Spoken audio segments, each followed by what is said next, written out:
When I returned home from my business trip at 4 a.m., I was shocked to find the house empty. A little while later, my girlfriend arrived. When I asked her about it, she shouted that she had gone to a dinner party with her parents.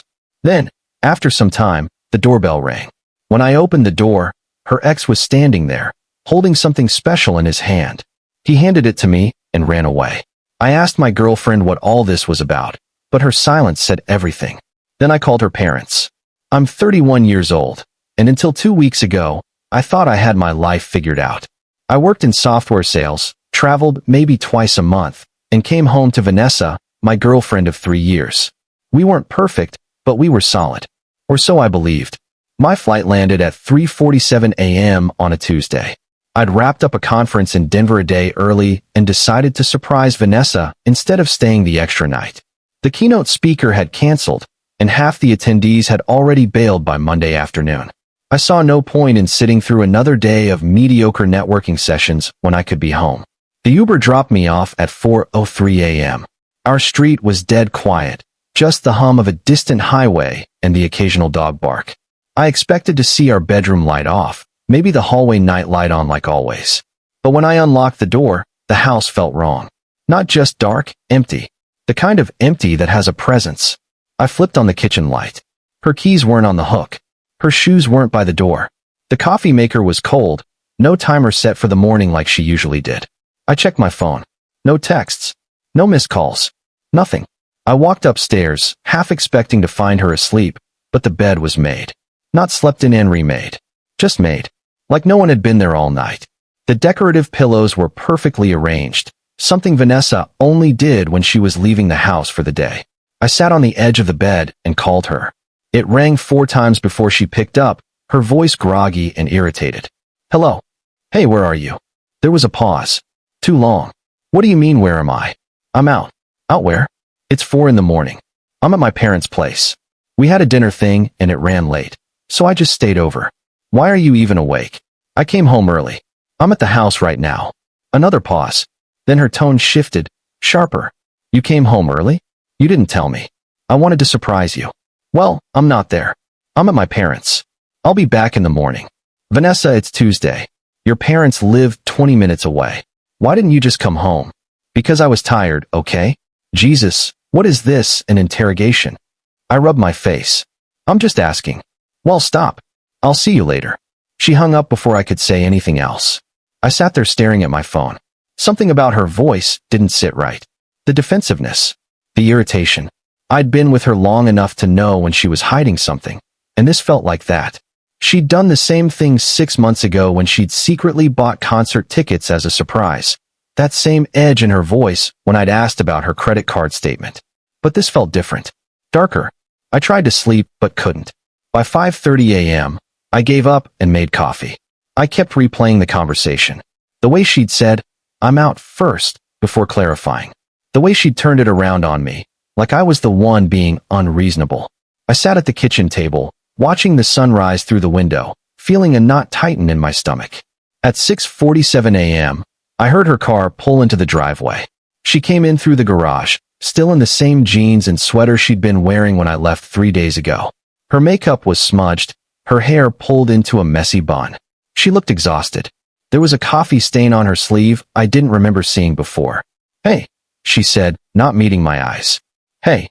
She walked past me into the kitchen, poured herself coffee, leaned against the counter. You're up early. Couldn't sleep. Yeah, well, neither could I. I watched her. So you stayed at your parents'? Yes. I told you that. All night. She looked at me then, her expression tight. Why are you asking me this again? Because it doesn't make sense.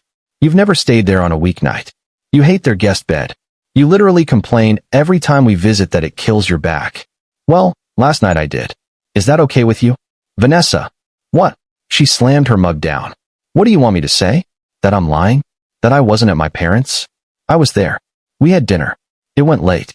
I stayed over. End of story. Why are you getting so defensive? Because you're acting like I did something wrong. We stared at each other. Her jaw was clenched, her hands shaking slightly. I'd seen her angry before, but this was different. This was panic dressed up as anger. The way her eyes kept darting to the door, like she wanted to run. Fine, I said. Forget it. She grabbed her coffee and went upstairs. I heard the shower turn on a few minutes later. I stood there in the kitchen, my gut churning. I wanted to believe her. I wanted to let it go. But I couldn't. The pieces didn't fit. I pulled out my phone and almost called her parents, then stopped myself. What would I even say? At 7:23 a.m., the doorbell rang. I wasn't expecting anyone. UPS didn't come this early. Neither did the mail. I walked to the front door and opened it. Standing on my porch was a guy I recognized immediately. Vanessa's ex-boyfriend, Connor. Tall, dark hair, same smug face I'd seen in old photos she used to have on Instagram before we got serious.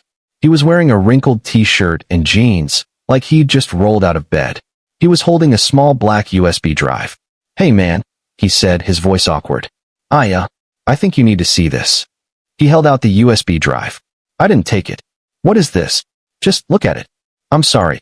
He turned and jogged back to his car before I could say anything else. I watched him drive off, the USB drive still in his hand, then realized he'd dropped it on the doormat. I picked it up.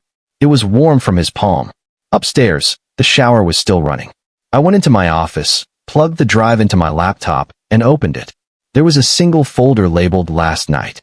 Inside were 3 video files, all dated Monday into Tuesday morning. I clicked the first one.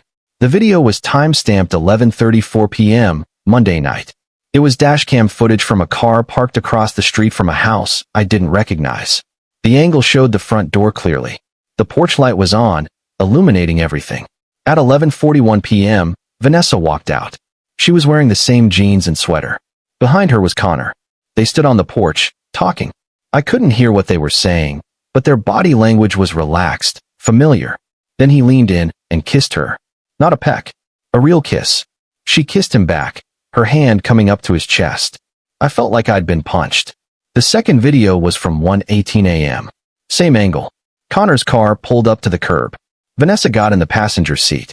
They sat there for a few minutes, talking. I could see them through the windshield, her gesturing with her hands, him nodding. Then she leaned over and kissed him again before getting out and walking to her own car parked down the street. The third video was from 3:52 a.m. Connor's front door opened. Vanessa walked out, adjusting her sweater. Her hair was messier than in the previous clips. She got in her car and drove away. I sat there staring at the screen. My hands were numb. My brain couldn't process it. I replayed the videos. Watched her kiss him. Watched her leave his house at 3:52 a.m., less than 15 minutes before I'd called her. The shower upstairs turned off. I heard her moving around in the bedroom. Drawers opening and closing. The hairdryer turning on. Normal morning sounds that now felt like lies. I sat there, frozen, the USB drive still plugged into my laptop. She came downstairs 10 minutes later, dressed in clean clothes, her hair wet, but styled. She'd put on fresh makeup. She stopped when she saw me sitting in the office doorway. "What's wrong?" I held up the USB drive. Connor was just here. Her face went white. Actually white. All the color drained out in an instant. "What?" He dropped this off. Said I needed to see it. "See what?" I turned the laptop toward her. "This." She looked at the screen. The video was paused on a frame of her kissing Connor on his porch, her hand on his chest, his hand on her waist. Her mouth opened, but no sound came out. "So," I said, my voice flat, "you stayed at your parents' last night?" She didn't answer. She just stared at the screen, her breathing shallow. "Vanessa, answer me." Her voice cracked. "I can explain." "Explain what? That you lied to me? That you were with your ex all night? That you kissed him? That you left his house at 4 a.m. and then lied to my face about it?" "It's not what it looks like." I laughed. It came out bitter and sharp. "Then what is it?" "Because it looks like you cheated on me."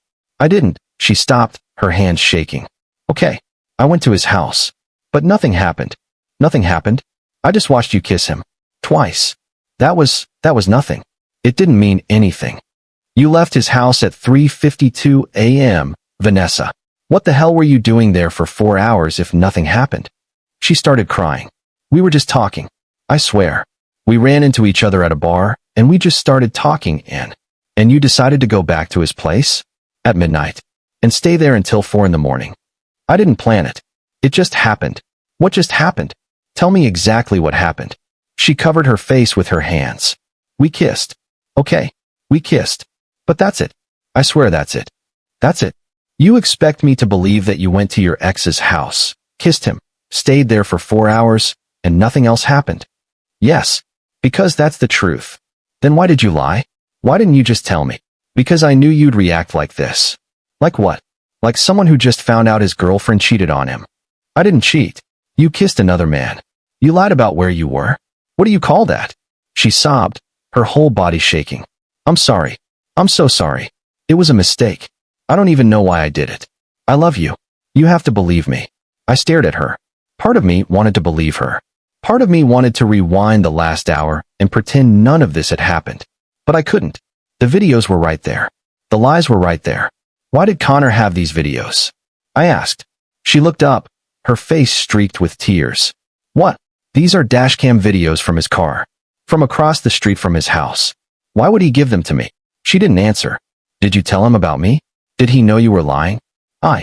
She wiped her eyes. He knew. He felt bad. He said I should tell you. And you didn't. I was going to. When? I don't know. I panicked. I didn't know what to say. I closed the laptop. I'm calling your parents. Her eyes went wide. What? No. Don't. You said you were at their place. Let's see if they'll back you up. Please don't do this.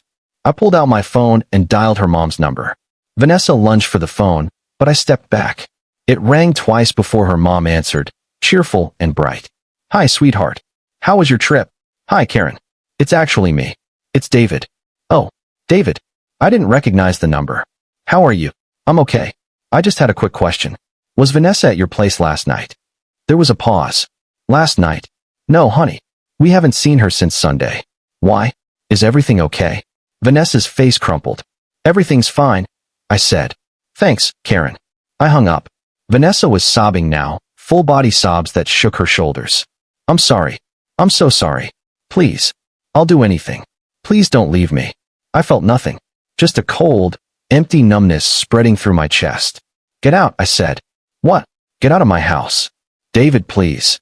Get out. She stared at me, tears streaming down her face, then turned and ran upstairs. I heard her moving around, shoving things into a bag, drawers slamming, the closet door banging. 10 minutes later, she came back down with a duffel bag and her purse. She stopped at the door, her hand on the knob. I love you. I didn't respond. She left. Update 1. The next few days were a blur. I called in sick to work, told them I had food poisoning. I couldn't eat. I couldn't sleep properly. I'd doze off for an hour, then wake up thinking about her, thinking about them. I replayed the videos over and over, torturing myself with the details. The way she'd smiled at him. The way she'd leaned into the kiss. The timestamp, 3:52 a.m. 11 minutes before she answered my call and lied. On Thursday, Connor texted me. I know this is weird, but can we talk? I didn't want to, but I needed answers. I needed to know the full truth, not the sanitized version Vanessa had tried to sell me. We met at a coffee shop near his place. He looked uncomfortable, his hands wrapped around a mug he wasn't drinking from. His leg bounced under the table. I'm sorry, man, he said. I didn't want to get involved. But I couldn't just let you not know. Why do you even have dashcam footage of your own house? He sighed. Someone keyed my car a few months ago. Scraped asshole down the driver's side. I set up a camera to catch them if they came back. I didn't even check the footage until yesterday morning when I was deleting old files. Then I saw her car, and yeah. How long has this been going on? I don't think it has been. She texted me out of the blue 2 weeks ago. Said she wanted to catch up, that she'd been thinking about old times. We met for coffee. It was fine, just friendly. Honestly, I thought she just wanted closure or whatever. Then Monday night she called me around 10, said she was at a bar nearby, asked if I wanted to join. I did. We had a few drinks. She started talking about how things felt stale with you guys, how she wasn't sure about things anymore. She said she missed me. One thing led to another. Did you sleep with her? He looked down at his coffee. Yeah. The numbness cracked. I felt rage flood in, hot and sharp, crawling up my throat. She told me nothing happened. I'm sorry. I thought you should know the truth. That's why I brought you the videos. I felt like shit about it after. Still do. I stood up. Stay away from her. Stay away from me. I left before he could respond, before I could say or do something I'd regret. Update 2. Vanessa texted me constantly for the next week. Paragraphs of apologies, explanations, justifications. I ignored all of them. She showed up at the house twice. The first time, I watched through the window as she rang the doorbell for 5 minutes straight. The second time, she left a bouquet of sunflowers on the porch, my favorite. I threw them in the trash. On the 10th day, she called from her mom's phone. I picked up without thinking, assuming it was Karen. David, please. Just let me explain. I almost hung up, but something stopped me. Maybe I needed closure too. There's nothing to explain. I made a mistake. I was drunk and stupid, and I wasn't thinking. It meant nothing. It meant something to me. Please. I'll do anything. Therapy. Whatever you want. Just give me another chance. Why should I? Because I love you. Because we've built a life together. Because 3 years can't just disappear because of one night. You're right, I said. 3 years can't disappear. But you made sure they did. I hung up. She tried calling back twice. I blocked her mom's number. 2 weeks later, I found out from a mutual friend that Vanessa had moved back in with her parents. Connor had blocked her number after she'd tried to rekindle things with him, apparently convinced they should be together now. She'd been calling our mutual friends, trying to get them to convince me to take her back. None of them would. Most of them had stopped responding to her altogether. I packed up her remaining things, clothes she'd left in the back of the closet, toiletries, a few books, the framed photo of us from our trip to Portland. I dropped them off at her parents' house on a Saturday afternoon when I knew she'd be at work. Her mom answered the door, her eyes red and puffy. She really does love you, Karen said, taking the box from my hands. Maybe, I said, but not enough. Karen nodded slowly. I'm sorry. For what it's worth, we had no idea. She lied to us too. I know. I drove home. The house felt bigger without her stuff in it. Emptier. But not in a bad way. Just different. Quieter. I could breathe easier. I still have the USB drive. I don't know why I kept it. Maybe as a reminder. Maybe as proof that I'm not crazy. That it really happened. Sometimes late at night, I think about deleting the files, but I never do. Sometimes I wonder if I should have given her a second chance. If I was too harsh. If 3 years should count for more than one mistake. But then I remember the way she lied to my face at 4 in the morning, the way she looked me in the eyes and got angry at me for questioning her. And I know I made the right call. You can forgive a mistake.